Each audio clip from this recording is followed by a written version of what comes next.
లోకం నాగమాధవ్ గారు. మాధవ్ గారు, నిన్న మీరు ఆ సమస్య చర్చించారు మత్స్యకారులది, అంత డీటెయిల్గా కాకుండా కొంచెం. సరే సార్, ధన్యవాదాలు అధ్యక్ష. చక్కటి పంచకట్టులో డిప్యూటీ స్పీకర్గా మీరు ఆ కుర్చీని అవరోధించిన రోజు నేతలకు సంఘీభావం తెలియజేశారు. దానికి మీకు ప్రత్యేక ధన్యవాదాలు అధ్యక్ష. అధ్యక్ష, ఈరోజు రాష్ట్రంలో చేనేత రంగం చాలా సంక్షోభంలో ఉంది. ముడి సరకుల ధరలు పెరిగిపోయి మరమగ్గాలతో పోటీ పడలేక, అలాగే జిఎస్టీ అన్నది విధించడం వల్ల చీరల ధరలు పెంచలేకపోతున్నారు. అదే వాళ్ళు తయారు చేసిన ఉత్పత్తుల ధరలు పెరగట్లేదు, కానీ ముడి సరుకుల ధరలు పెరిగిపోవడం వల్ల సుమారు మన రాష్ట్రంలో 50% మగ్గాలు మూతపడతాయి అధ్యక్ష. ఇది అందరికీ తెలిసిన నిజం. సీఎం గారు మాట్లాడారు నేషనల్ హ్యాండ్లూమ్స్ డే రోజు, అలాగే డిప్యూటీ సీఎం గారు కూడా ఉప్పాడని పునర్వైభవం తెస్తానని మాట్లాడారు. కాబట్టి నేను మంత్రి గారు ఇప్పుడు సబ్సిడీలు ఉన్నాయి యార్న్ మీద, పవర్ మీద, ఫ్యూయల్ మీద అని చెప్పారు, కన్స్ట్రక్షన్ ఆఫ్ షెడ్స్ మీద.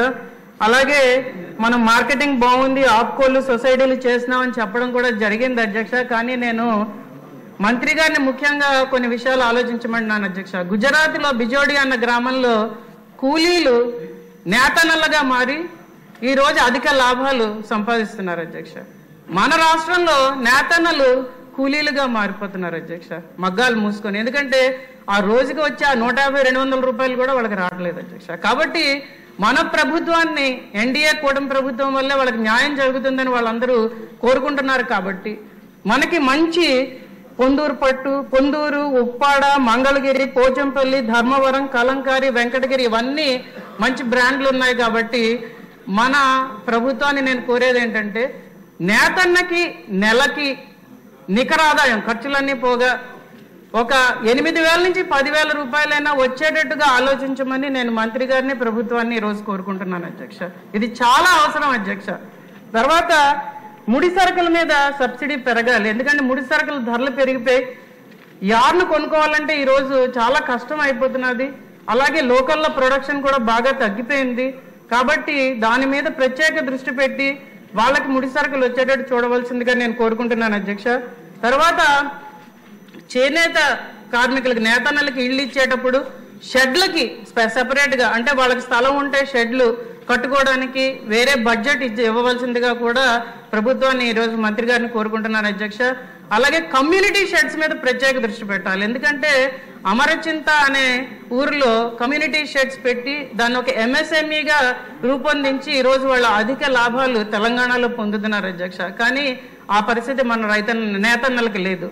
అలాగే ఇంకొక ముఖ్య విషయం నేను కోరుకుంటున్నది ఏంటంటే, మాధవ్ గారు, ఇది ప్రశ్నోత్తరాల సమయం, సూచన సమయం కాదు. మీరు అన్ని సూచనలు ఇస్తున్నారు. అదే నేను కమ్యూనిటీ షెడ్స్ పెట్టమని అడుగుతున్నాను అధ్యక్ష, సూచన కాదు అధ్యక్ష. కమ్యూనిటీ అడుగుతున్నాను అధ్యక్ష. ఉద్దేశం ఉందా అని దాన్ని ప్రశ్న రూపంలో అన్ని సూచనలు చేస్తున్నారు. ఇప్పటికే ఎక్కువ చేశారు కొంచెం. కమ్యూనిటీ షెడ్స్ మీద ఏదైనా మనకి సబ్సిడీ అధికంగా ఇచ్చి అది పెట్టే విధంగా ఏదైనా ప్రభుత్వం దృష్టి సారిస్తుందని మంత్రి గారిని అడగడం అవుతున్నది అధ్యక్ష. అలాగే మనం మార్కెటింగ్ మీద ఇంకేమైనా అడిషనల్గా మనం ఆలోచించి, మన ఆప్కో ఈ సొసైటీలు ఉన్నాయి నాకు తెలుసు అధ్యక్ష, కానీ ఫ్యాబ్ ఇండియా అలాంటివి ఏంటంటే ఎక్స్పోర్ట్ క్వాలిటీగా మన నేతలకు ఏవైనా సహాయపడేటట్టు ప్రభుత్వం ఏమైనా ఆలోచిస్తున్నదా అని కూడా మంత్రి గారిని అడగడం జరుగుతున్నది అధ్యక్ష. తర్వాత గవర్నమెంట్ మన నేషనల్ హ్యాండ్లూమ్స్ డేలో మాట్లాడుతూ ముఖ్యమంత్రి గారు జిఎస్టీ వెసులుబాటు కల్పిస్తానని చెప్పడం జరిగింది. దాని ప్రకారం గవర్నమెంట్ ఏమైనా మంత్రి గారు ఏమైనా ఆలోచిస్తున్నారా అని కూడా అడుగుతున్నాను అధ్యక్ష. అలాగే గవర్నమెంట్కి ఒక్క సూచన అధ్యక్ష, ఒక నెలలో ఒక రోజు హ్యాండ్లూమ్స్ వేసుకునేటట్టుగా అందరికీ కూడా గవర్నమెంట్ ఉద్యోగస్తులకు ప్రత్యేకంగా ఏమైనా పెడతారా అని కూడా మీ ద్వారా అడుగుతున్నాను అధ్యక్ష. ఇప్పుడు చేనేత వేసుకున్నారా ఏంటండి? మీ శారీ చేనేతేనా? చేనేతేనండి, చేనేతేనండి. నమస్కారం. ఒక్క నిమిషం, ఒక్క సప్లిమెంటరీ. జయ నాగేశ్వర రెడ్డి గారు ఒకేసారి చెప్పచ్చు. ధన్యవాదాలు అధ్యక్ష. మా ఎమ్మిగనూరు నియోజకవర్గంలో చేనేత కళాకారులు ఎక్కువ అధ్యక్ష. గత ప్రభుత్వం తెలుగుదేశం ప్రభుత్వం 2014-19లో ముఖ్యమంత్రి వర్యులు చేనేత కళాకారుల కొరకు ఏదైతే పట్టు పరిశ్రమ నుంచి సెరికల్చర్ ప్రతి చేనేత కుటుంబానికి 600 రూపాయలు, అదే రకంగా మళ్ళీ దాన్ని 1000 రూపాయలు పెంచి పట్టు మగ్గాల మీద సబ్సిడీ ఇవ్వడం జరిగింది అధ్యక్ష. 2019-24 గత ప్రభుత్వం వైసీపీ ప్రభుత్వంలో దాన్ని రంగులు మార్చినట్టుగా ఈ స్కీముకు పేరు మార్చి నేతన నేస్తామని పెట్టి 24,000 అంటూ డ్రామా మొదలు పెట్టింది అధ్యక్ష. నేను తమ ద్వారా మంత్రి గారిని అడిగేది, ఇక్కడ మన కూటమి ప్రభుత్వం ఏర్పడిన తర్వాత ఆ సబ్సిడీ ఏదైతే ఉందో దాన్ని పునరుద్ధరిస్తున్నారా? అదే రకంగా ఏదైతే సిల్క్ సబ్సిడీతో పాటు సబ్సిడీ రుణాలు చేనేత కళాకారులకు బ్యాంక్ లింకేజ్ లేకుండా కార్పొరేషన్ ద్వారా ఇచ్చేటువంటి ప్రతిపాదన ఏదైనా ఉందా?